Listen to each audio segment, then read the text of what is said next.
breaking news this hour: a 24-year-old Ottawa woman elected to by Jason Cotton. She met the head of a man at a Toronto hotel in November of 2016 to have sex, but when they got to his room, she said she encountered her violent. In a statement to CBC, Cotter acknowledges having sex with the woman, but says he did not act badly or do anything without consent. You can read more about this story online at cbcnews.ca. Police in a small community in central Ontario are investigating the deaths of 4 people as a triple murder-suicide.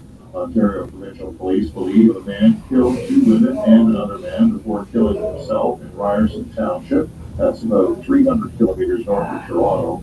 Detective Inspector Martin Graham says that somebody stopped by the home on Friday evening and found the bodies. The victims of the homicide were all residents of the house where the crime took place. The 4th male in the house found deceased is not related to the other 3 parties. The 4th male had a relationship or knew of the victims. CBC News has learned the victims are an elderly woman, her daughter, and grandson. Richard Hughes lives nearby and knew the 3 victims who were all related. Absolute shock. Absolute shock. Super, super nice people. When we first moved here, they were the first family to come over and welcome us to the community with open arms, housewarming gifts. Yeah, just wonderful people. It's just very, very sad that something like this could happen in such a very small, quiet community. Police say guns were recovered from the crime scene. BC's police watch is looking into a fatal incident involving the RCMP there. A man died after he was struck by a taser. It happened in Chilliwack, east of Vancouver. Officers were responding to reports of a parental abduction. The man had allegedly tried to take a child without permission during a supervised visit. An altercation occurred after police arrived and the taser was used. Police administered first aid, but the man died a short time later. Negotiators for Canada, Mexico, and the United States are at the table in Mexico City trying to find common ground on reform of the North American Free Trade Agreement. Both Mexico and Canada have been critical of the way the American team is handling the talks, and it looks like the agreement will not be met. CBC's Katie Simpson is following. There is a Mexican federal election on July 1st, but the campaigning season begins in late March. And if these talks are not resolved by late March, it adds another layer of uncertainty to these already very volatile discussions. Now, in the last round of talks, there was some progress. Canada came to negotiations with what it calls free solutions on the big challenge in the the audit proposed by the American is introducing a sunset clause that will automatically kill the deal every 5 years, so like all 3 countries agree to stay in. And then the dispute resolution system. The Americans have been very critical of Canada for not engaging on those big proposals that it put forward, but by Canada coming forward with some of those creative solutions, that seems to have eased some of the tensions and discussions on those big issues are continuing. In Ottawa. Thousands marched through the streets of Moscow today. Demonstrators were remembering murdered Russian opposition leader Boris Nemtsov. A number of opposition politicians joined the rally, including a contender for the presidential election this spring against Vladimir Putin. Another Russian opposition leader who was barred from running was there as well. Nemtsov was a vocal Putin critic before he was killed. He was shot dead in 2015 as he walked across a bridge near the Kremlin. And that is your room sound. All CBC News, sorry.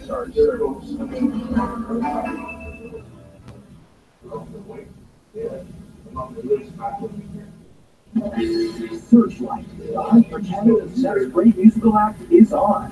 It's time to vote. The stakes are huge. The Searchlight winner gets a spot in Canada's premier artist development program, the Alan Slate Juno Masterclass, a recording residency at the National Music Center, a performance live at the 2018 CBC Music Festival, and more.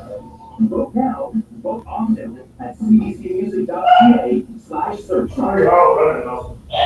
What's on Rich Surprise Live Mixing? And throw in a little case, Crazy Ford, Astra, Timber Timber, Leonard Cohen, Roy Orbison,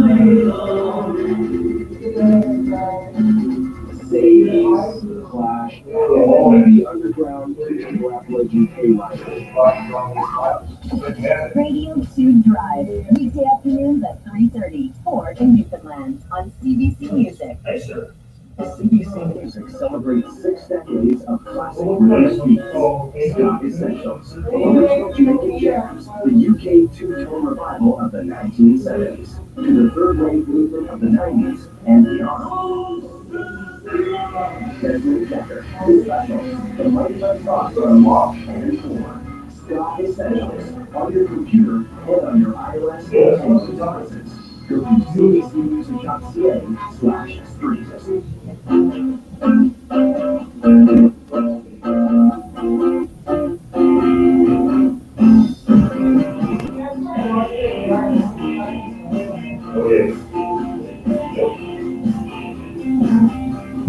Hello everybody, welcome to the weekend in Randy's Vinyl Tap on CBC Radio 1, CBC Music and Sirius 169. Put on your seatbelt, we're going to be listening to some heavy blues, rock and roll, rock and blues, a good ride. All right. Thank you to the many people, dozens and dozens of people writing in emails. I'm going to my Facebook, the official Randy Bachman Facebook, asking for me to do a feature on an album I did called Heavy Blues. And a good guitar player, this is an album to get, it's a Bible. I've got 7 great guest guitarists on it. That's a real study in styles. So the people wanted to know how I did this album. They love the stories behind the other things. I thought the stories behind this one is really quite amazing. And I'm going to start it, it was 5 years ago. I got invited to a ceremony where I was going to be inducted into the Nashville Musicians Hall of Fame, along with some greats who I'm a fan of: Dwayne Eddy, Brenda Lee, Stevie Ray Vaughan. Stevie obviously wasn't there, but Kenny Wayne Shepherd was there to play with Double Trouble. Peter Frampton, Billy Emilio Young there to represent Dan Key, who was the pedal steel player who played on Harvest Moon. And when we were there, Neil came up to me and he said, "Hey man, what's shaking?" And I said, "Well, I just got offered a record deal by Jeff Kulik at True North Records." And he said, "Wow, consider yourself lucky, but do yourself a favor. Don't do the same old Randy Bachman stuff. Do something different, challenge yourself, get scared." And I thought, well, that's pretty good advice from Neil Young, because he does something different all the time. Then I came back to Toronto, and I've done my to go to Stratford Shakespeare Festival. But as if, I'm on the fringe of that, we were doing Tommy. And that week, I heard on CBC Radio on Q then interviewing Desmond Canis and saying he was going to be there. And I wanted to meet him. He was a Canadian that was very influenced by Tommy. And this was the new production of Tommy done digitally. So that the screens, like the old theater screens where something pulled down or be a park and they put on a tree and a pot, this was all digital screens and pictures. So when they showed the hospital of Tommy, it was digitally with just a bed in front of it. It was quite fantastic. And I found myself having dinner with Des and Pete Townsend, who, wrote Tommy. So halfway through Tommy, Pete Townsend leans back, he's a corner, he leans back and goes, "The drummer's incredible, the drummer's incredible, the drummer sounds like Keith Moon." And I had heard them a few days earlier on Q, and I knew the drummer was Dale Brendan. They said the drummer was Dale Brendan. And I knew a drummer named Dale and Brendan. Was later with a friend of mine named Shelley Raston, who's a country singer from London, Ontario. And Dale Ann Brendan is from London, Ontario. She's an incredible drummer. She drums with the London Symphony Orchestra, the Waterloo Symphony Orchestra. She's like a percussionist that reads charts there. She has her own drum school. The drumming since she was quite a young lady. And I said to Pete Townsend, "I think the drummer's a girl. I think the drummer's a lady." He goes, "No way, no way." So after the show, we went backstage, and there's all these pits backstage in a room with recording, and there was a room dedicated to drums with the screen, so she could actually see the conductor who was in the pit. All her drummers were excited, and she, because she was the drummer in the right chart, she wrote it all between the drum parts in Tommy, did them all with it and everything else. That's why people were blown away. So we met her, and it was in fact a female drummer, Dale Ann Brendan. So I said, "Wow, I just got offered a chance to do an album. We're going to do a Jack White album. Me on guitar, you on drums. We'll be like the White Stripes. And she goes, great, I'm in. But shortly after that, I went to the Junos. BT were being inducted into the Junos Hall of Fame in Winnipeg. And I saw a band there called Ladies of the Canyon. And I really liked them. There were 4 ladies playing wild rock and roll country rock like Neil Young and Crazy Horse. And I liked the bass player. Played great bass. And wearing a John Entwistle t-shirt. So I had lunch with her the next day, and she wore another blue John Entwistle t-shirt. And I said, well, I found a drummer who plays like Keith Moon. And if you like John Entwistle, she said, I love John Entwistle. So I said, okay, I want to do a power trio album. So I did this album called Heavy Blues. Lady Sailing Bread and Aerobatic. And it was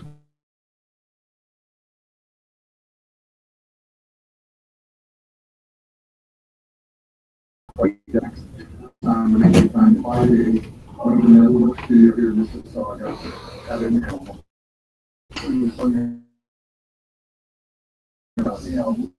I want to tell the story of the crossroads and consequences of us. Both of these sold the devil,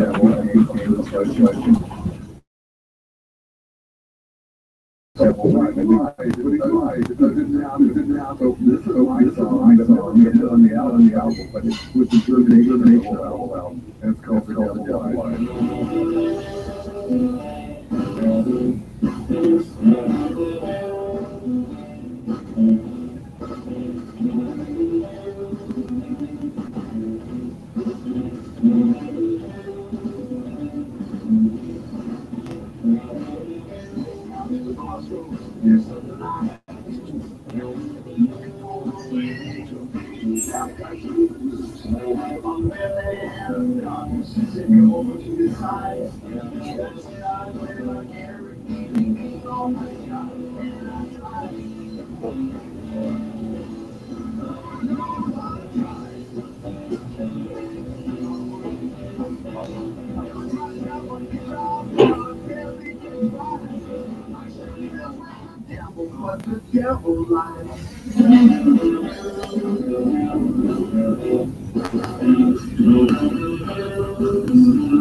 I shook hands with the devil, but the devil lied. That is live. All these songs are live, off the floor. Me and two ladies, Anna Reddick and Dale and Brandon, and I had so much fun doing that. It was amazing. You can Google that and see some of that in the studio. So here I am with this drummer who plays like Keith Moon and a bass player who plays like John Entwistle. The song we do, I write it, it's called The Edge, and I'm telling you, this is one of the greatest, most fun things I've ever did. Listen to this. It's called The Edge. It sounds like the Lulu, a little nuts. And then we'll get into the gas guitar players.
Yeah.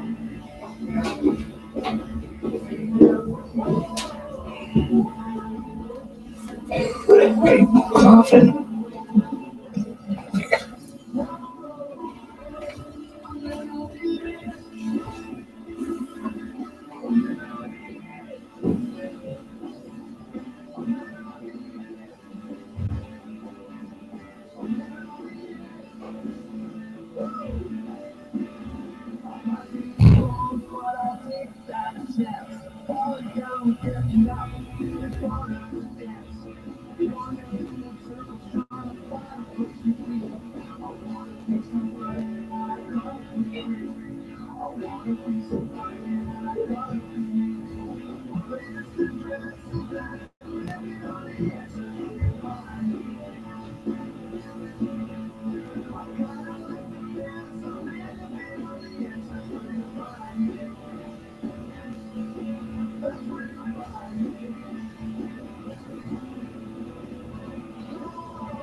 Whoa. Live in the studio, The Edge, me and the two girls. The Heavy Blues is a trio, as we are called. Just want to mention a little bit about Anna Radic. She's from Regina. I went to McGill to study bass, and there she met the other girls, and they started Ladies of the Canyon together. A lot of people said, how on earth did you get Kevin Shirley? He's the most busy producer and successful in the world right now for rock. And I met Kevin maybe in the 90s, early 90s, long time ago. I had an album called Any Road. I got asked to play in the studio. I was coming here, my manager at the time was Jeff Rogers, a Toronto guy. So he said, look, you're doing this radio show. Why do you want a really great producer to help you? Because you can't trust a radio producer who's 22. You need somebody who's done classic rock and knows all the ins and outs, and you're playing live off the board. And I said, what do you have in mind? He said, I have this guy, Kevin Shirley, who's an Australian. He's first South African producer in Australia. And he came here to negotiate with Rush for a day to do it. And he went to fly back to New York, where he went on a plane to his papers were order. And Dave said, looking out the kids. There's now stuck in a house. They'll pay you anything. He said, well, I've got kids around who are going to come home from school. He said, well, bring them to the house. I'll pay you anything to wait there till I can get back to New York City. So Kevin Shirley made a deal with his babysitter, who then brought her kids to his apartment and stayed there with his kids in New York City. And I got Kevin Shirley to do my live broadcast. It was great. I got, he was sleeping on Jeff Rogers' board. I paid him some money to do that. So when I look for a producer who can produce me live off the floor with these girls, to get the sound of the late 60s power trios out of England of Cream, The Who, Hendrix, even Led Zeppelin was kind of like a power trio, like the guitar, bass, and drums with a vocal up front. I thought Kevin Shirley would like to do it in before he was busy for the next 4 years. And he said, I've got 1 week off, I'll give it to you. And so we flew to Toronto, we did this album in a week. Kevin Shirley's done the K-Man, he's done bands such as Journey, Iron Maiden, Rush, Led Zeppelin, Joe Bonamassa, Beth Hart, Mariana Rock, Stream Theater, HM, Tyler Brent, Mr. Big, and Europe. So I was very lucky to get him and these two girls.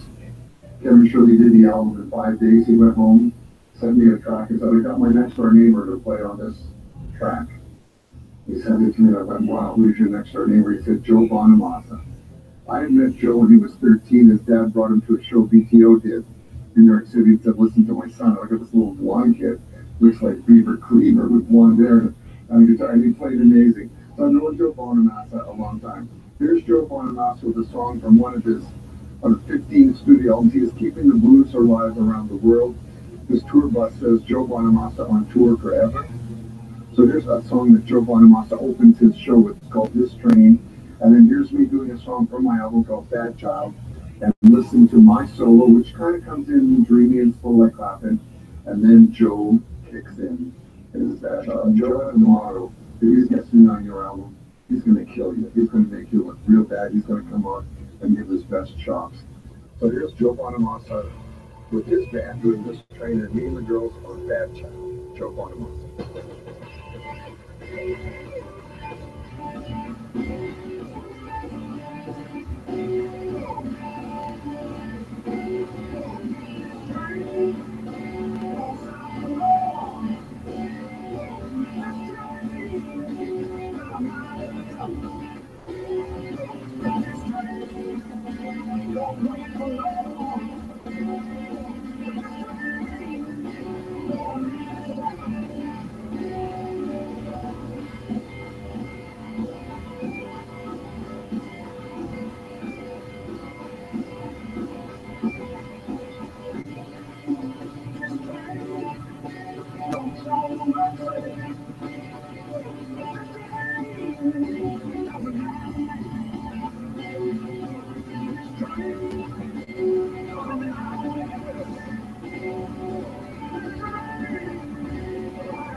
dude, this stuff is live. It's like really rocking in the free world.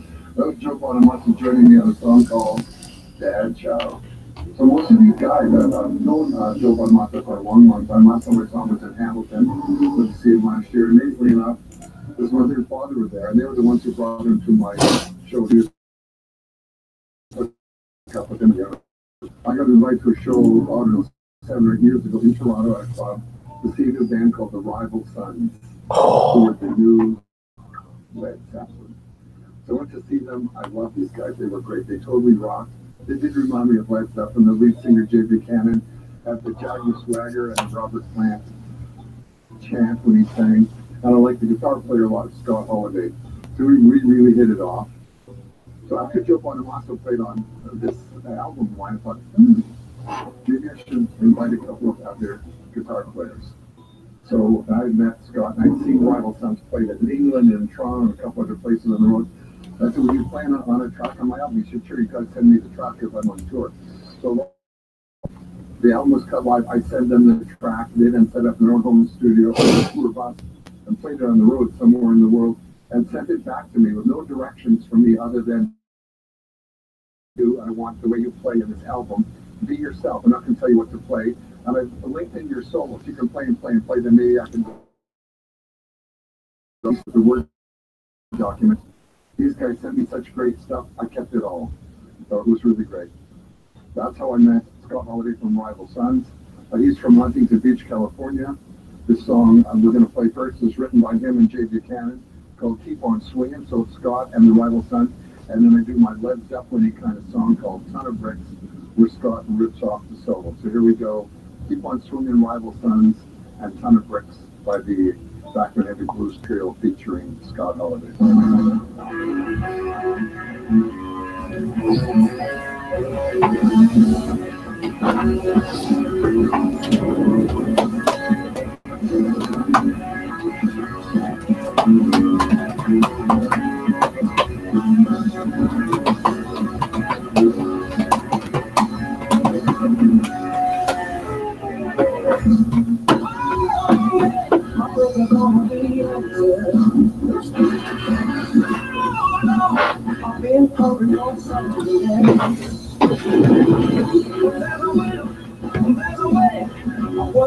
At the end of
On April 1st, 2018, changes are coming to AgriStability. The Canadian Agricultural Partnership will be launching in the 2018 program.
The guy uses 3 orange amps and about 30 foot and it looks like he's tap dancing. I think you have so many pedals drawn around and touch them. And normally you put on a pedal for a solo, he will do 3 or 4 changes in the middle of the solo. You can hear him do it on that. He can kind of reverb and some other weird noises. When I got these guys' tracks back that they had done as a surprise attention to me, I didn't touch anything. I just laid the guitar right on top. So here we are at some mail. Hey, hi, oh, by the way, you can send your mail to Randy's Vinyl Tap, CBC Radio, PO Box 4600, Vancouver, BC, V6B 482, and your email can go to randy@cbc.ca. Okay, here's the mail.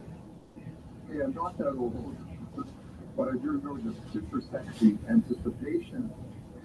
Anticipation from the lips of the great Carly Simon, advertising Heinz ketchup, and how you have to wait for the great taste of Heinz. How about a show on songs that we use for ads? That's pretty cool. commercial exposure saving the artists with royalties and residuals. Did any careers get pulled out of the trash? I'm a classical, I think you say flautist, but I say flutist because it's a flute. And I've heard Haydn's Serenade and Pachelbel used to sell Dell and Kleenex over and over. Anyways, I just thought it was a great idea for a show. Thomas Braun, Director of Music, flautist, and Bonamon. Hey Randy, I was born in 1957, so I was old enough to appreciate Elvis at the peak of his career. And we've been listening until about 10 years ago I started listening to his music.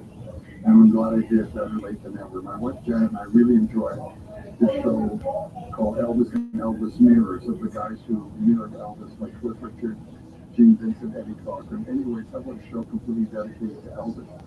Colin McKelvey, Kingston, Ontario. Well, I gotta tell you, I almost play Elvis on every show. There's always an Elvis or Beach Boys or Beatles or Rolling Stones that fits in every category. I've done a lot of Elvis, so thanks for that idea, but it'll go on the back of the show.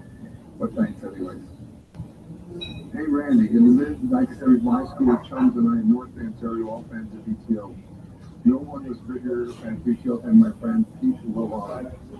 One cool party announced that Pastor was going to spend the weekend playing his favorite song, Hey You. About 100 songs. Yeah. This seemed like a fascinating and original thing to do in another one. Quiet town. It became a bit of an event, and I was stopped by to see how the marathon was going. And if he was sick of the song yet, Lord knows how his parents felt about it. Anyways, Pete achieved his goal of 100 plays and emerged as just a fan of 3 kilos before. I thought you might enjoy this anecdote from back in the day. Cheers, Martha King, Ottawa. Well, thanks, Martha King, and thanks to Pierre Lamont for doing that. Pete, why don't you email me or Martha, and let's do that again. We'll get together. This will be 101 times, and we'll set a Guinness Book of World Record or something. Okay, let's get back to our heavy blues. And my buddy Neil Young, I just saw his show from Miami, Ontario, podcast all over the world on the internet. And it was Neil who spurred me doing this heavy blues album thing, doing something new. So I got a great thrill and sent me an email saying, hey man, do you want to be on this album? It's all blues, all original songs, and I'd love you on it. I've got Frampton and a lot of other great guitar players to do so let's go ahead. So I'm going to give you Neil Young. Neil Young has many personas as to why. His are more pronounced than mine. He does folky things with the guitar. He does country rock, but he really does the best when he's rocking the free world. Here he is at Pearl Jam doing Rockin' the Free World. And then here he is joining me on a track that I wrote for the Heavy Blues album. The girl's backing us up called Little Girl Loves. Neil Young.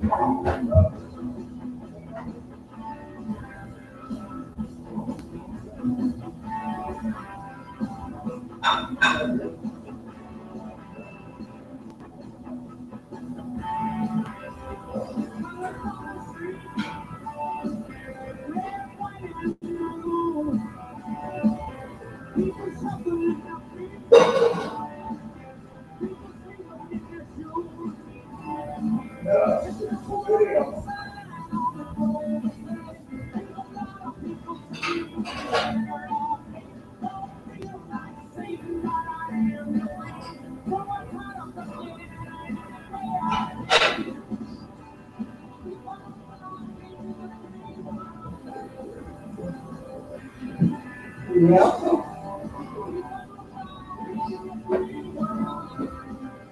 We still have all those stored out here. Like, are they sorted out? You guys here yet? Is that part of your job? You're just asking me how much you got done yet. Oh, man, grumble. Grumble.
Yes, here's yelling in there, and Neil Young yells Calvin, his high school. I yelled so long at a time. I also yelled in Northland. That was me and Neil Young. That was the first time we collaborated together. And before that was Little Girl Lost the last time. And before that was him with Program Rockin' in the Free World. We reached the top of the hour. Come on back in a little while. After you see what's going on in the world and in your neighborhood, come on back for some more heavy blues that's shaking up the cars to try to win.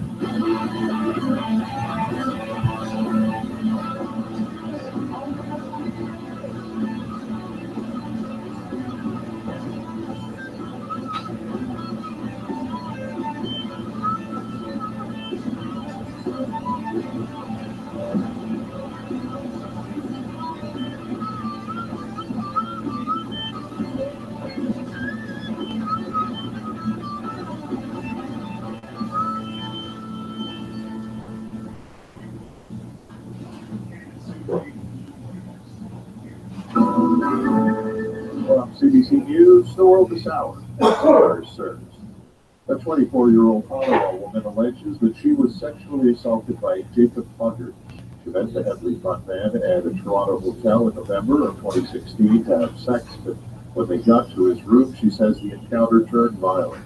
He just kept telling me that I was being a good girl and patting my head, and he basically forced me to have sex again.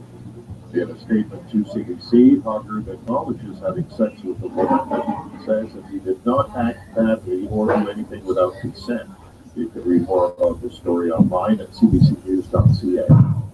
Police in the small community of Ryerson Township in central Ontario are investigating the deaths of 4 people as a triple murder-suicide.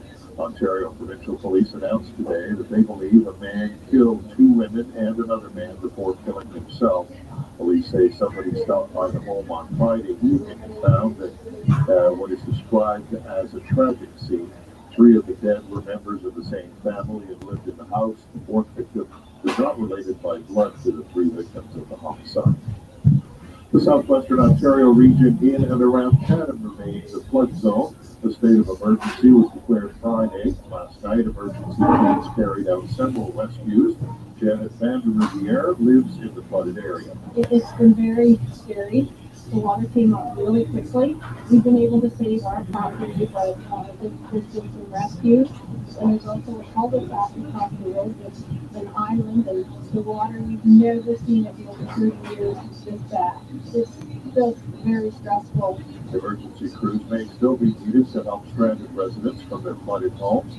As river levels drop in the Chatham area, it's expected that the flooding will move westward toward Lake St. Clair.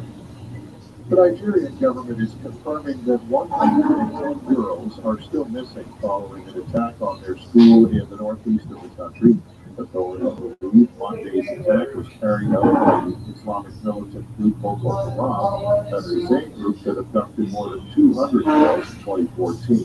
Anna Cunningham has more from Lagos. This attack took place on Monday in the town of Dachi, which is in the far northeast of Nigeria. It's in a remote area in Yobe State.